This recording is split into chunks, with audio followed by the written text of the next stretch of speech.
Bom dia a todos. Bom dia. Domingo de Páscoa para todos nós, né?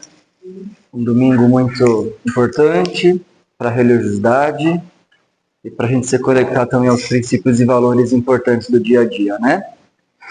Agradeço também ao Rodelo, ao Reinaldo por estar aqui conosco, explicando sobre o verdadeiro espírita, o que é ser um verdadeiro espírita, né? Então vamos aproveitar também essa oportunidade. Então a gente tem violão, tem voz. Então a gente vai seguir agora com a prece inicial, tá bom? Pedir para todo mundo fechar os olhos nesse momento. Então nesse instante vamos agradecer a Deus, aos amigos espirituais que ao longo da semana prepararam esse lar para nos acolher e receber nesse instante. Agradecer também a Jesus e a Deus para que possamos entender o significado das nossas ações, agradecer o que nos é dado, sejam eles morais, experiências e oportunidades de vida que temos nessa existência e que possamos transformá-los em algo melhor para nós e para o próximo. Que tenhamos compaixão, fé e serenidade no coração para seguir adiante e que nunca nos esqueçamos dos princípios espíritas deixados na doutrina, principalmente nos evangelhos e nos livros. Que assim seja. Amém. Amém.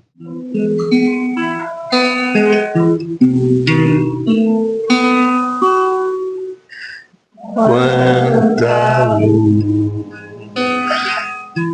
nesse ambiente, descendo sobre nós, vibrando em nossa mente. Quanta luz, quanta em prece, como a alma cresce aos olhos de Jesus. Quanta luz, quanta em oração ao nosso Mestre fala ao nosso coração. Quanta luz descendo sobre nós. Quanta luz, quanta luz.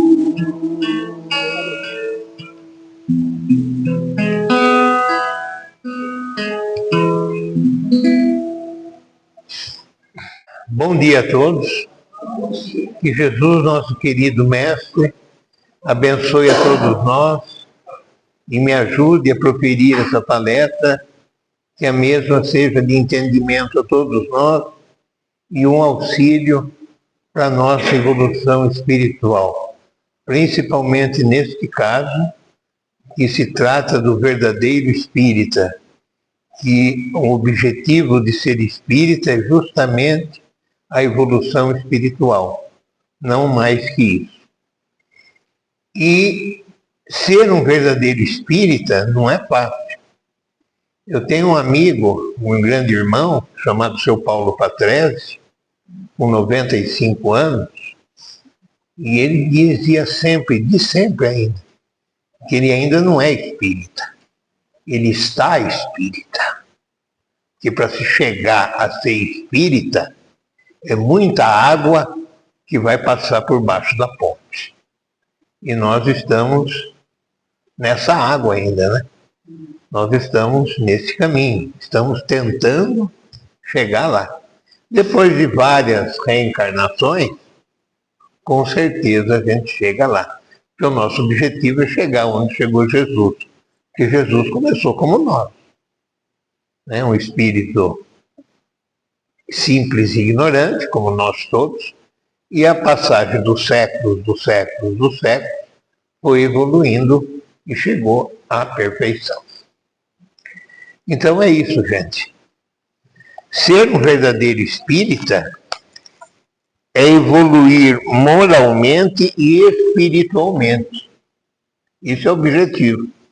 Transformando interiormente e melhorando nossas relações com outras pessoas. Esse é o verdadeiro objetivo nosso.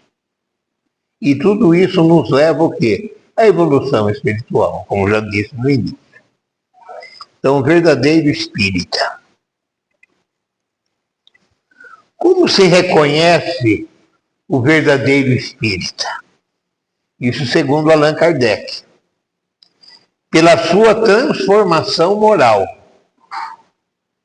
e pelos esforços que faz para dominar as suas más inclinações, maus pensamentos, más atitudes. Isso seria as más inclinações. O que é uma transformação moral? Significa transformar-se moralmente. É mudar o comportamento, envolvendo-nos, pessoalmente e espiritualmente, ou seja, envolvendo o nosso espírito e a nossa pessoa humana. E, para tanto, devemos fazer o quê? Como que nós vamos evoluir pessoalmente e espiritualmente? Primeiramente, conhecer nós próprios, o nosso próprio eu, saber quem eu sou, como eu sou. Segundo, aceitar os obstáculos que impedem a nossa prática do bem e procurar tentar o máximo possível suplantar esses obstáculos modificando-os. Isso transforma moralmente. E veja bem, tudo nós temos, uma hora ou outra, alguma coisa que nos deixa um pouco magoado, um pouco com uma raiva, enfim, uma série de situações que essa transformação moral fica comprometida. Então, à medida que nós vamos evoluindo espiritualmente, nós vamos conseguindo suplantar esses obstáculos, pular esses obstáculos, ou então modificá-los. Modificar nosso modo de ser. Tem gente que fala, nossa, mas aquele fulano lá, o Reinaldo, é um cara nervoso, raivoso. Essa é a fama que eu tenho. Então, se eu sou disso aí, eu tenho que procurar mudar esse modo de ser meu. E isso eu posso fazer. Basta força de vontade, como nós vamos ver. Respeitar os outros. Respeitar as opiniões dos outros. Nunca achar que sua opinião é melhor que a dos outros. Que você é mais que os outros. Isso não existe. Nós não somos nem mais e nem menos. Nós somos iguais. Todo mundo tem o mesmo pensamento. Deve ter o mesmo pensamento, pelo menos. E agirmos com bondade para o bem do próximo, fazendo a caridade. Fazendo a caridade. A caridade, gente, nós vamos ver daqui a pouco, mas já vou falar agora um pouquinho antes, é a coluna mestra do Espiritismo, que lá diz, fora da caridade não há salvação. E eu vou contar uma pequena história para vocês agora, o que aconteceu em 1847, com Victor Hugo. Victor Hugo, todo mundo sabe aqui, foi um escritor francês. O autor de uma grande obra dele chamava Os Miseráveis. E ele era um político também, ele era deputado.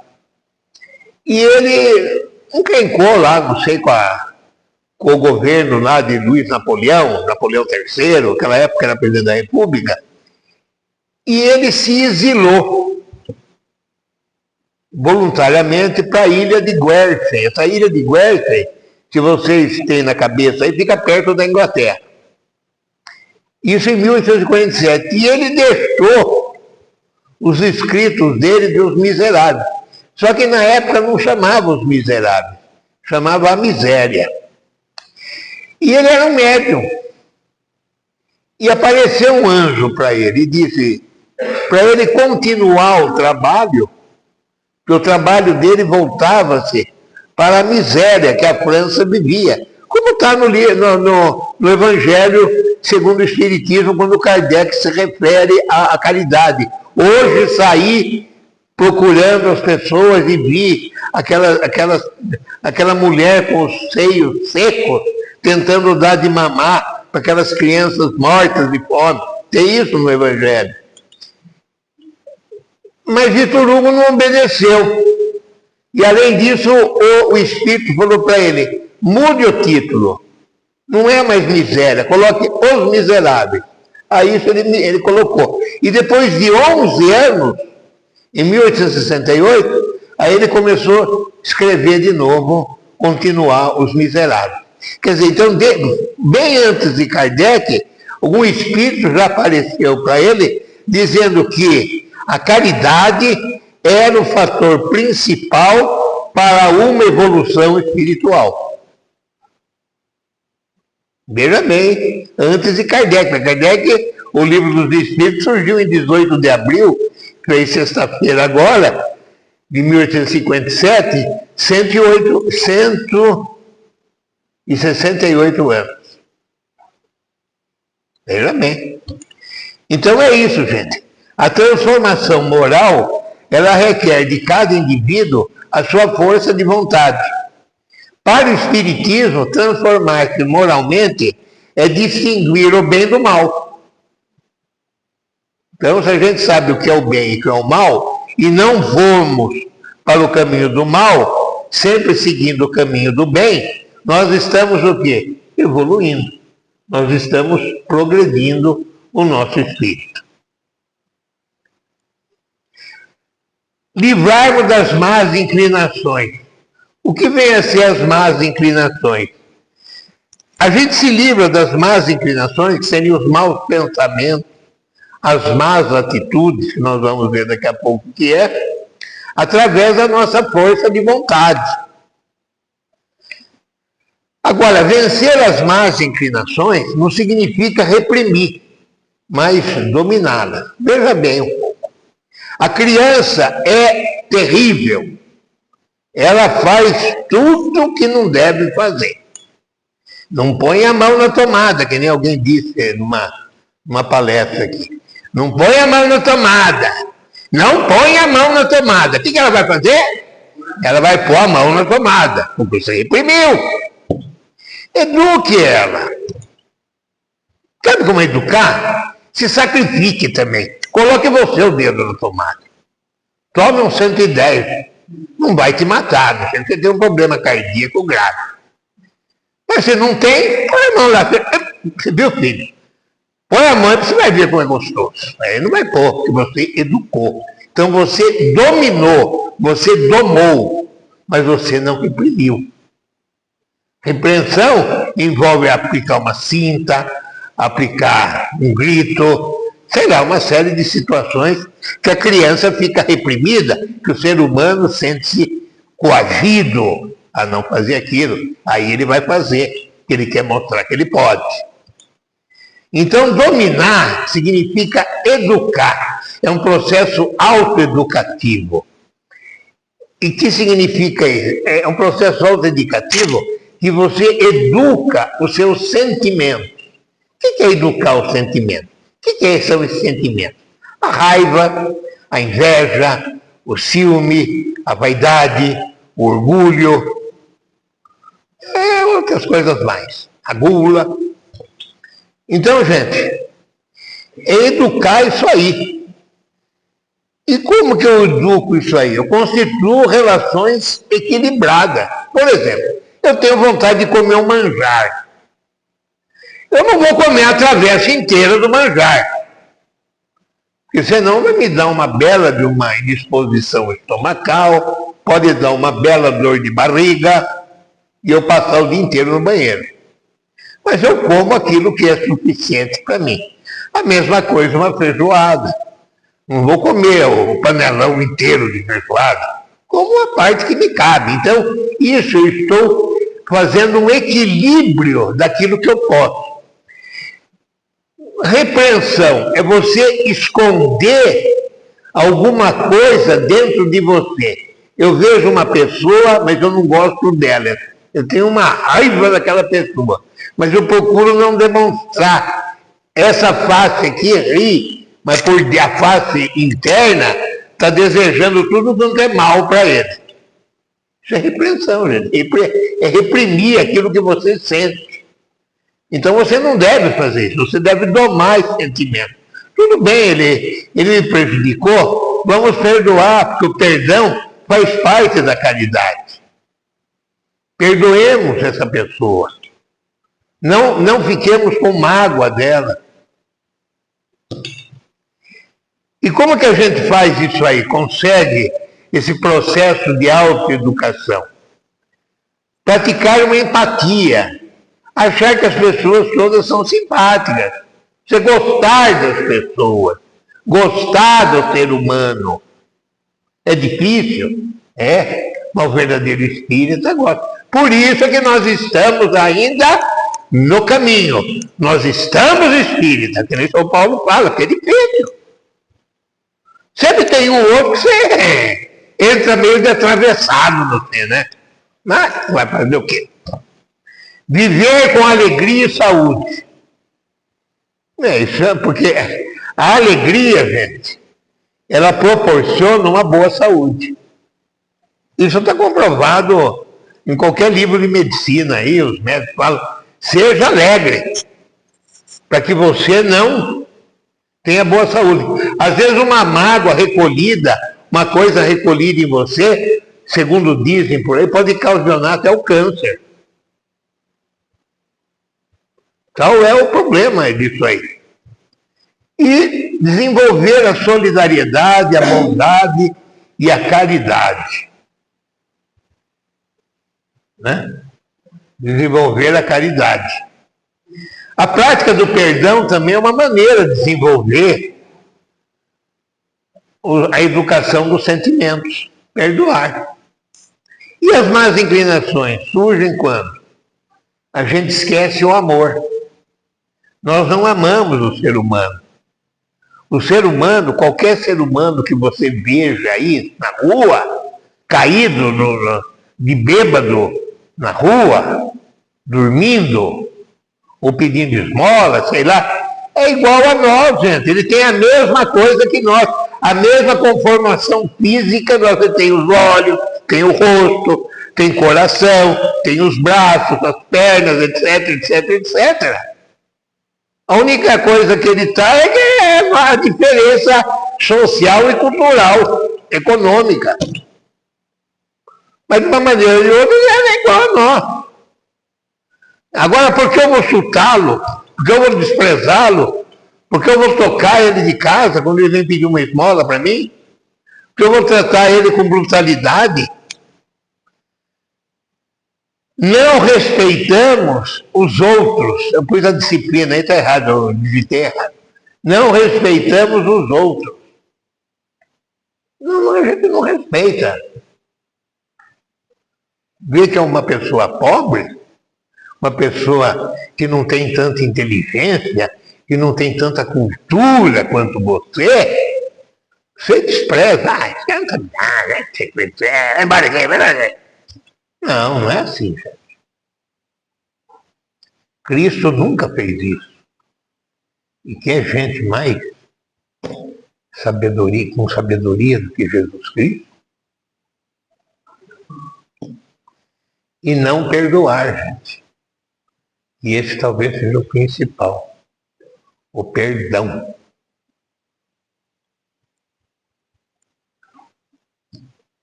E na pergunta 903 do Livro dos Espíritos, Kardec pergunta aos espíritos: É possível ao homem, pelos esforços, vencer as más inclinações? Os espíritos respondem peremptoriamente. Que palavra interessante, né? Peremptoriamente, assim. Sim! Sim! E por vezes fazendo pequenos esforços. Não precisa ser tanta coisa. Só que falta ao homem o quê? Vontade.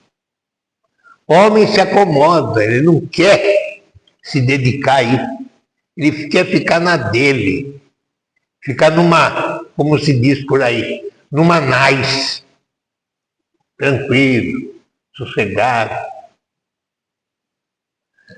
Reprimir as más inclinações, eu já disse anteriormente, né? Eu adiantei um pouco. É como se você colocasse uma máscara em você. Uma máscara do sorriso, da falsidade. E por dentro você está odiando a pessoa. Está com raiva, está com inveja, está com ciúme. Ah, não tenho ciúme dele, nada, não tenho inveja dele, nada. Mas tenho sim. Tenho. É eu que merecia estar naquele lugar, não ele. É eu que merecia ser promovido, não ele. Oh, parabéns pela sua promoção. Parabéns uma obra. E lá vai um palavrão em cima do cara mentalmente. Isso aí é repreensão. E domar as inclinações? É você aprender a conviver com isso. Não, paciência. Quem promoveu o fulano achou que ele tinha mais condições que eu. Eu não posso falar nada, porque dependeu de uma única pessoa. Essa pessoa sabe o que fez. É difícil você aceitar isso. Quem trabalhou em empresa, trabalha em empresa aí, sabe disso. É difícil. Você vê, às vezes, cara que não merece, mas foi. Quer dizer, o chefe promoveu. Mas você tem que aceitar. E aceitar sem ter raiva, sem nada, é um exercício de evolução espiritual. É um exercício para ser um verdadeiro espírita. Domar as más inclinações. Os espíritos imperfeitos, como nós, a maioria, nós, inclusive eu, ainda somos imperfeitos, eles não domam essas más inclinações. A matéria predomina. Ou aquele cargo podia ser meu. É um cargo que me corresponde a mais dinheiro, a promoção mais títulos, mais projeção, propensão ao mal. Nós temos uma tendência a ser mal aos outros, orgulho, egoísmo.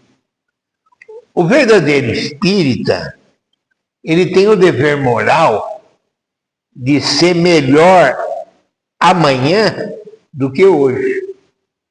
Sendo melhor amanhã do que hoje, o que aconteceu? Ele cresceu, ele progrediu espiritualmente, ele evoluiu. O que é ser espírita, segundo o Livro dos Espíritos? Raul Teixeira, que eu gosto muito dele, diz o seguinte: espírita não é para quem quer, mas para quem aguenta. Aguenta. Porque as regras, os códigos são bastante. Por isso que nós sempre estamos crescendo. Crescendo. Quando vamos estar totalmente crescidos, não sabemos. Mas que um dia nós vamos estar, vamos. Porque nós vamos passar desse mundo de provas e expiações, na qual ainda estamos, que é um mundo ainda próximo ao primitivo, né? Depois o primitivo saiu para ele, o mundo de regeneração, depois para os felizes e finalmente para o divino, onde está Jesus. Então, o que é ser espírita, segundo o Livro dos Espíritos? É acatar os princípios básicos da doutrina. Quais são? Eu não coloquei aqui, mas está na cara, que é o quê? Acreditar em quem? Em Deus. Ah, eu não acredito em Deus. Bom, então sou fazer espírita. E eu estava lendo ontem uma história aí, teve um Papa, João II, ele era ateu. Ele ficou Papa. Olha que absurdo! Ele era ateu! Ficou Papa. É absurdo, né? Mas ficou. Então eu não posso ser espírita se eu sou ateu. Eu tenho que acreditar em Deus. Pela fé dogmática ou pela fé raciocinada. Mas de uma maneira ou de outra, pela fé, eu tenho que acreditar. Acreditar na reencarnação. Lógico. É um ponto pacífico da doutrina. Na evolução espiritual. É outro ponto pacífico. Na comunicação entre nós e a espiritualidade. Isso aí, até as outras religiões acreditam, creem, mas não falam. Quantas vezes disse que o santo fulano apareceu para ciclano? Tem uma história de Dom Bosco, eu não sei se eu já contei, de Dom Bosco. Dom Bosco era um grande médium, mas ele não fala, mas Dom Bosco era. Ele tinha um amigo, não sei o nome dele agora, no seminário, e eles falaram o seguinte, fizeram um pacto. Olha, Giovanni Bosco, o segundo amigo dele. Quem morrer primeiro, vem avisar o outro que existe o mundo espiritual. Existe o céu. Tá bom. Passado um tempo, esse amigo dele morreu. E um dia, estando no dormitório, todos os seminaristas dormindo, deitados para dormir, de repente um barulhão enorme, um estrondo, como se fosse um trovão, uma ventania, a porta abriu assim e surge o amigo dele, um corpo espiritual, todo de branco, iluminado, e gritando, Giovanni, existe, é zero. Quer dizer, existia o céu. O que é isso aí, gente? Se isso não for espiritismo, eu não sei o que é. Dom Bosco era médium. Tem muitas histórias sobre Dom Bosco aí que eu aprendi quando dei aula no Colégio Dom Bosco, que a gente ouvia, você chega à conclusão que era um grande médium. Então, gente, acreditar na existência de outros mundos. A casa de meu pai tem muitas moradas. Agora estamos descobrindo aí um planeta que é possível ter vida lá. Tendo água, gente. Água. Tem vida. Não precisa ter uma vida igual a nossa, mas uma vida. Uma planta é uma vida. Um micróbio é uma vida. Um vírus é uma vida. E acreditar que sem a caridade não há a salvação. Essa salvação aí, na minha opinião, eu entendo como evolução espiritual. Porque não é... Você vai aí no lugar e pensa que eu vou para o céu. Não tem nada de céu. O espiritismo não acredita em céu e nem em inferno. Acredita no plano espiritual, na evolução espiritual. E você vai progredindo. Então, para ser espírita, não há necessidade de você filiar-se a nenhuma congregação. Então, a pergunta que surge é o seguinte: o espiritismo é uma religião formal? O que significa formal? Com formalidade, ou seja, tem um templo, tem uma hierarquia sacerdotal, padre, cônego, monsenhor, bispo, cardeal, papa. Não tem nada disso. Não tem dogmas? Não tem dogma. Que nem, por exemplo, o dogma da Trindade. três pessoas em uma só. O Espiritismo não aceita isso. Não tem crendices, não tem culto, não tem reza, não tem nada. O que se pode dizer é que o Espiritismo tem um aspecto religioso. Um aspecto religioso. E é cristão. Cristão, sim. Por que cristão? Porque segue o evangelho deixado por Jesus, que consta nos 4 evangelhos na Bíblia, ou no Evangelho segundo o Espiritismo também. Então diz o seguinte: será que o Espiritismo, então, não é a religião do futuro? Daí houve um padre que foi até quase que proibido de falar pela Igreja Católica. Ele viveu de 1881 a 1956, um padre francês chamado Teilhard Chardin, perdão. Ele diz o seguinte, que o Espiritismo não é a religião do futuro, mas é o futuro das religiões. Então, gente, eu já também assisti uma vez uma pregação de um pastor dizendo que ele não aceitava esse negócio de religião, que as pessoas vinham lá não por causa de religião. Ele aceitava, ele não falou o perispírito, mas ele falou corpo glorificado. E como está mais ou menos nas epístolas de Paulo aos Coríntios, acho que é a segunda, que morre o corpo físico e surge o corpo espiritual. O corpo espiritual que é o que justamente aconteceu com Jesus. Só que ele usou a palavra transformar. Pode até ser, mesma coisa. O Espiritismo ainda não faz nenhuma diferenciação de raça, credo, cultura, etc. O que é o Espiritismo? O Espiritismo é uma doutrina que aceita e compreende o novo.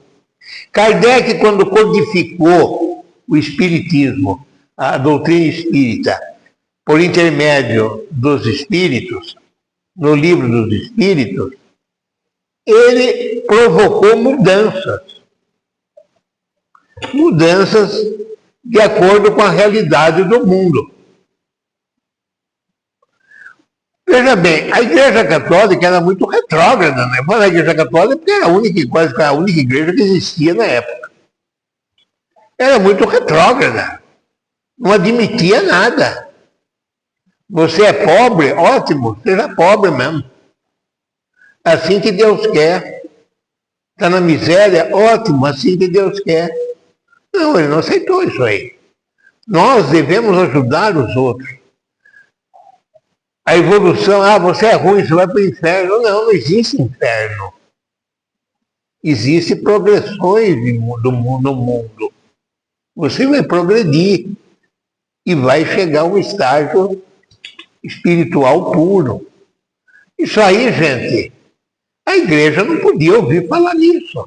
Era coisa do demônio, era coisa do diabo. Então, por isso que houve o ato lá de Barcelona, que o bispo de Barcelona, em 1861, queimou não sei quantos volumes do Livro dos Espíritos que estava chegando no porto de Barcelona.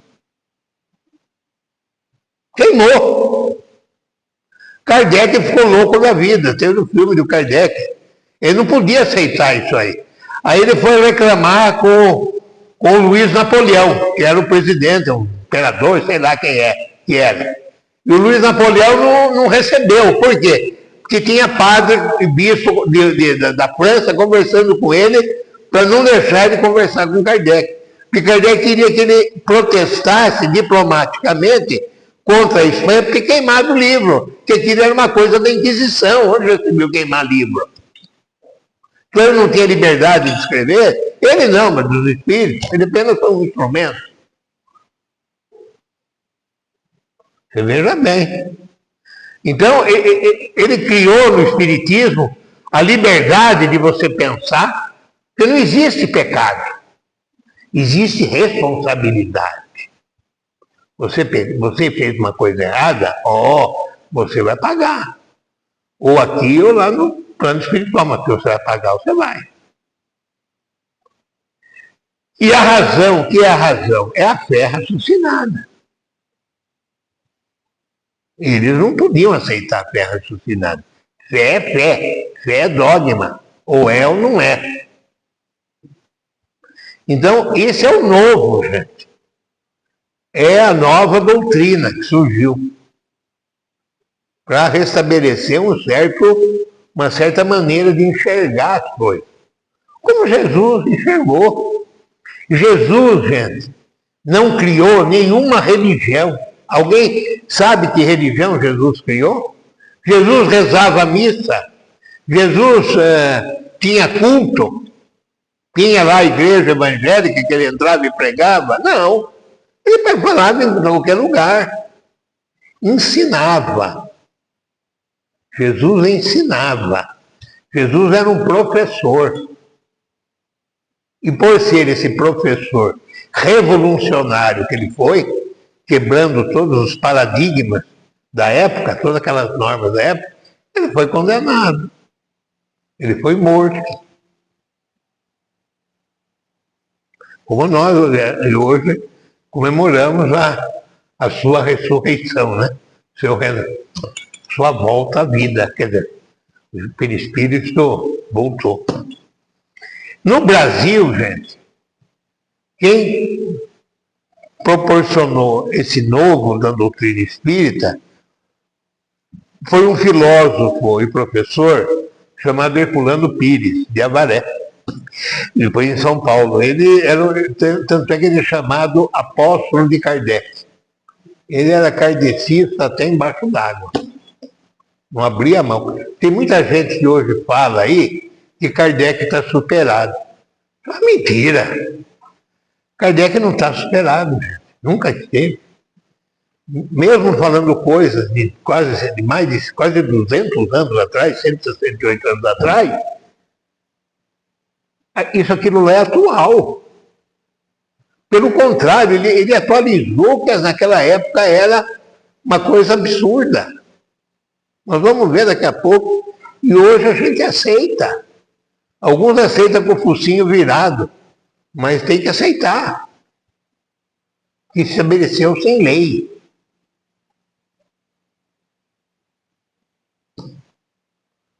O espiritismo, tanto é que Kardec colocou assim, veja bem como não é religião, não é uma religião formal, perdão, que o espiritismo fundamenta-se em 3 bases. A filosofia, que são as ideias, a ciência, que é o conhecimento, e a religião, a formalidade o aspecto religioso, vamos dizer assim, que é uma religação com Deus. Está aí. Embora o espiritismo seja o cristianismo, ele baseia-se no cristianismo primitivo, aquele pregado por Jesus, ele é moderno, porque Jesus não era conservador, Jesus era avançado para ela, como é até hoje.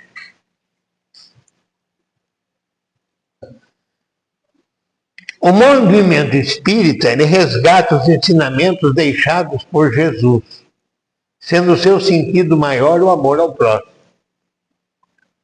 E a coluna mestra é fora da caridade e não há salvação. E se baseia em quê? Na benevolência, ajuda aos outros, na indulgência, ouvir os outros, e no perdão, perdoar os outros. Não guardar rancor. Uma coisa importante. Quando alguém de vocês aí, seja de outra religião, ou mesmo não tendo religião nenhuma antes, ou mesmo sendo criado em lar espírita, tornou-se espírita, vocês interiormente fizeram uma reforma íntima, que vocês tiveram que aceitar o espiritismo, a codificação espírita. Por isso que é difícil você falar assim, pode alguém que frequenta o espiritismo frequentar outra religião? Eu li em vários lugares, diz que pode.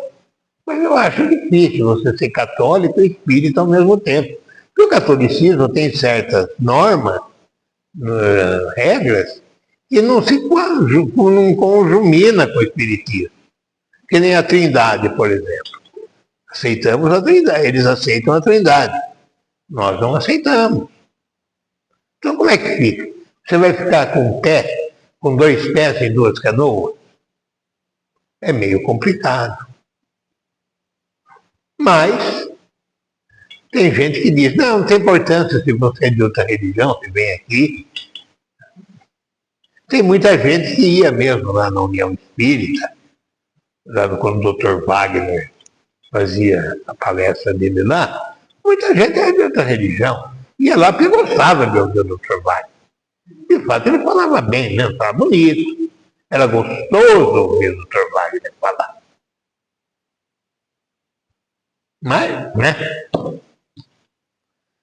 Então, veja bem, o ser humano, quando se propõe a tornar espírita, ele tem que obedecer 2 mandamentos só. Alguém sabe quais são esses mandamentos? Espíritas, amai-vos. É a lição do amor ao próximo, do amor que nós devemos transmitir a todos os nossos irmãos. Amarmos sem exceção. E segundo, espíritas, instruí-vos. Porque quando você instrui, você se aperfeiçoa, você aprende mais. Então tem os livros do Pentateuco Espírita, que são 5 livros de Kardec, mais outros, a Revista Espírita, mais outros livros escritos por autores espíritas, e também fazendo a reforma íntima. Ou seja, o que seria essa reforma íntima? É melhorar, aprimorar essa reforma que você fez quando você tornou-se espírita. Melhorar. Eu me formei médico, um exemplo. Me formei médico, estou bem agora. Peguei os livros e joguei tudo fora. Uso de livro, já foi bem. Pelo contrário, você vai estudar até a hora que você for deitar no caixão. Aí você não estuda mais. Mas até então, esse instante, você vai ter que estudar. Senão você vai ficar para trás. É a mesma coisa no espiritismo. Nós, espíritos, devemos ler sempre, gente. Ler. E fazer curso. E aprender. Eu gosto de dar palestra por esse motivo. Porque cada vez que eu dou uma palestra, eu ponho um tema, eu vou preparar, eu vou estudar. E isso eu estou estudando, estou aprendendo. Porque pensa que eu sei muito? Não sei nada. Sei tanto quanto vocês aí. Talvez muitos aí saibam até mais que eu. Com certeza. Porque eu faz 16 anos que eu sou espírita, 17. Tem gente aí que faz 30. Eu acho que sabe bem mais que eu. Então é isso que a gente tem que fazer, gente. Nós temos que estudar.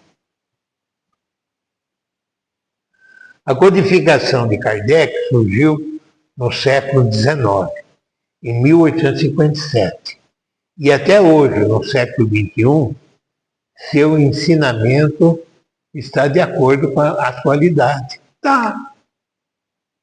Eles não se alteraram, não. Daquela época para hoje não se alteraram. Pelo contrário, aperfeiçoaram.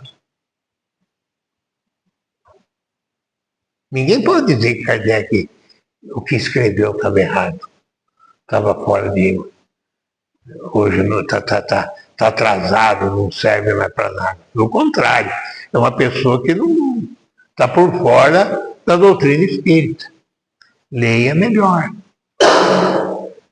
E outra, a ciência não derrubou nada do que Kardec disse. Porque Kardec disse uma vez, se a ciência provar alguma coisa que está errado aqui na doutrina, fique com a ciência. Ele não falou isso? Só que ninguém ficou com a ciência até hoje. Por quê? Porque não provou nada. Está tudo certo. Não existe erro. E alguma coisa que é atual, e está no livro dos Espíritos, está agora aqui. O racismo, por exemplo. Muita gente fala assim, Kardec era um racista. Kardec é racista. Kardec era um homem do tempo dele, gente. O tempo dele. O tempo dele significa o quê? A raça branca, a raça europeia, era dada ao trabalho de conhecimento. Médico, advogado, professor, militar, soldado, né? General, qualquer coisa nesse sentido. A raça negra e a indígena, segundo, eles não tinham assim, um conhecimento muito grande. Então eles eram dotados, olha que absurdo, mas era assim, aos trabalhos braçais. Por isso que se pegavam escravos da África, aqui no Brasil os índios, escravizavam, e colocavam na lavoura. Só que o índio era diferente do negro. O índio morria, mas não se sujeitava. E o negro se sujeitava. Como o judeu se sujeitou ao nazismo. Parecia cordeiro indo para o matador. Isso é um absurdo, gente. O americano não gosta de negro. Mas vou contar um negro que é uma sumidade nos Estados Unidos. Um engenheiro agrônomo, por sinal. George Washington Carver. O que esse cara fez com amendoim, o estudo que ele fez com amendoim, tudo que você pensar o que se faz com amendoim, ele tinha estudado. Tudo. Tudo. George Washington Carver. Lembrei dele porque é agrônomo. Mas tem mais. Tem mais. Tem médicos, tem advogados, tem professores. Eu tinha um professor, o professor Benedito de Andrade, não sei se alguém foi aluno dele aqui. Nossa, mas era uma sumidade. Uma oratória que dava medo. Era convidado para fazer oratória em clube de branco, mas não deixava ele ser sócio do clube. É triste, né? É triste isso. Eu era do tempo que tinha barbeiro de negro e barbeiro de branco. Na minha casa tinha os dois. Perto de casa, né? Perdão. Na esquina tinha um barbeiro de branco, que era de meu tio, que eu acho um absurdo. Ele não cortava o cabelo de negro e vivia saindo na procissão com hábito. Deus me perdoe, mas era assim. E mandava o negro cortando um rapaz lá da esquina, que era barbeiro de negro. É um absurdo isso. Isso é racismo. Não existe. É inconcebível isso aí. Mas era assim. E Kardec diz no livro, assim, na resposta, na 53A do Livro dos Espíritos, não existe seres humanos de raças distintas. O espírita verdadeiro tem a obrigação moral de lutar contra qualquer tipo de racismo. Nós não podemos aceitar o racismo de jeito nenhum. Mas de jeito nenhum mesmo.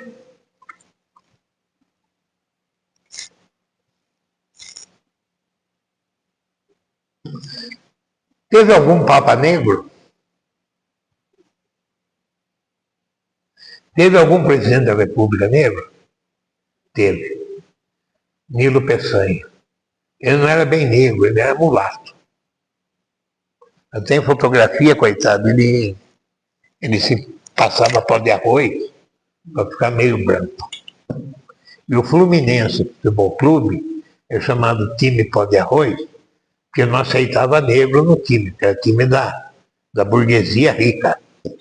Então os jogadores negros lá passavam pó de arroz no rosto para semelhar branco. Fé raciocinada.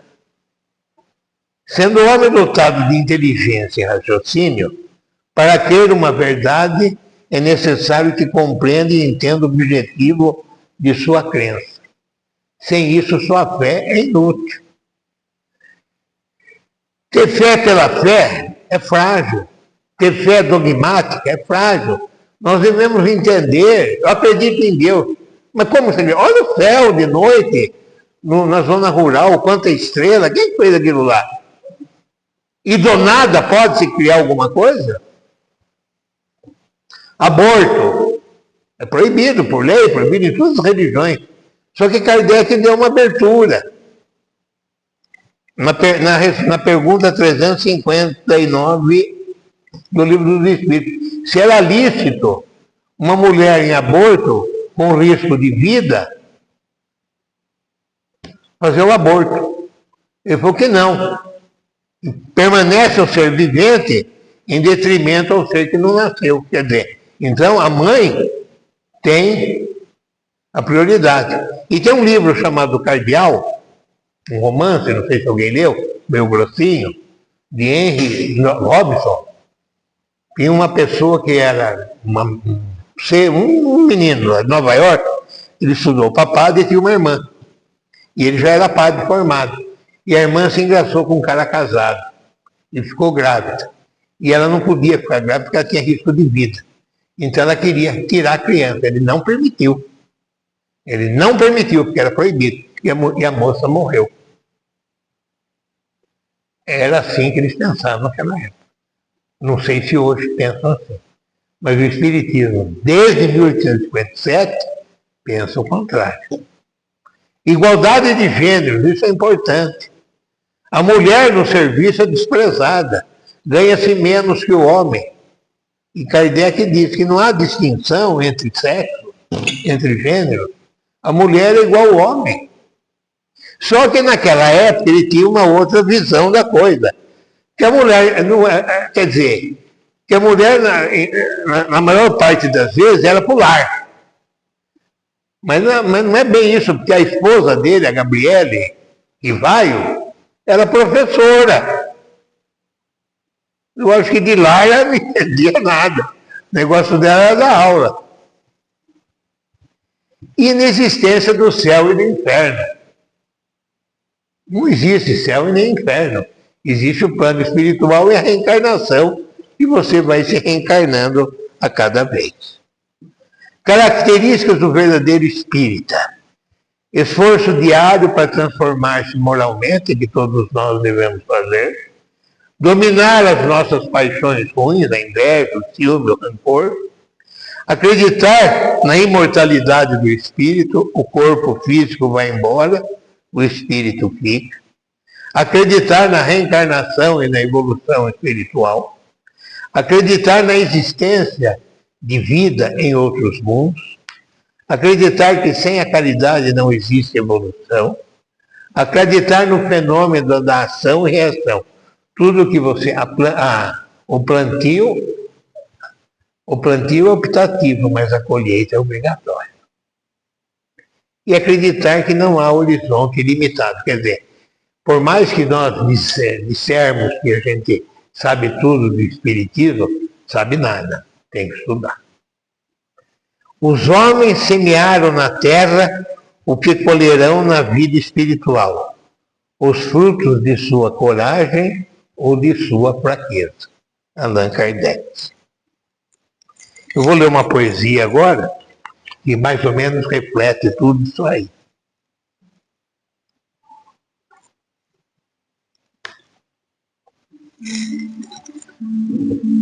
Calma, depois eu explico um pouquinho. A semente.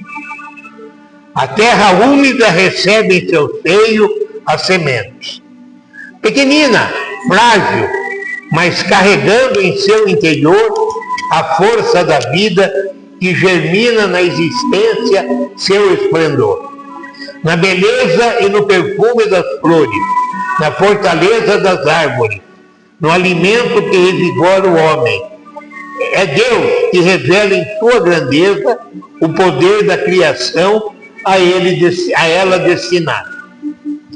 Assim o ser humano, pequenino, frágil em seu nascimento, carregando em seu interior o espírito, que irá acompanhá-lo pela existência, em todos os seus dias, na sublimação da vida, espírito dotado por ele como uma criança pura, caridosa e misericordiosa, na liberdade de agir como assim foi-lhe concedido.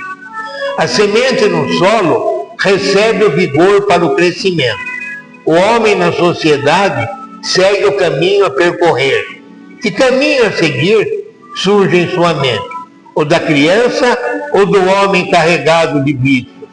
A semente um caminho tem a percorrer, o do bem, oferecendo beleza, sombra e alimento. O ser humano tem a escolha. Pobre homem, que os prazeres do mundo o atraem, esquecendo da finalidade de sua criação, o amor ao próximo, viver a vida em plenitude. A tentação aos prazeres o tornam arrogante. No orgulho, julgam-se superiores aos outros. Esquecem-se que aos olhos de Deus somos irmãos. Desprezam aqueles que não têm inteligência e riqueza. Não se recordam que seus dons vêm de Deus. Jesus, no Sermão do Monte, disse: felizes os pobres de espírito, pois deles é o reino dos céus. Julgam que isso é para os idiotas, não para eles. Esquecem que a humildade é a maior das virtudes, é a base sólida da caridade, pois sem ela o espírito não evolui e a existência perde todo o seu sentido.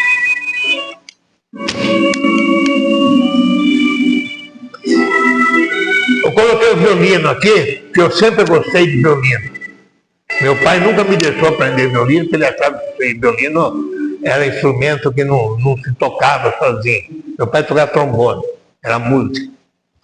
Aí eu fui de raiva para aprender piano. Eu já esqueci tudo, porque eu era criança, tinha a idade do menino aqui, mas já foi, né? Agora a mão fica dura, não é? Mas sempre adorei violino, por isso que eu gosto até hoje. E a gente não esquece. Gente, por hoje é só. Que Jesus, nosso querido e divino Mestre, abençoe a todos nós nessa semana, nos proteja, nos ilumine, livra-nos de todo mal, de todo perigo, e nos abençoe. E desejo a todos uma feliz e santa Páscoa. Que assim seja. Amém.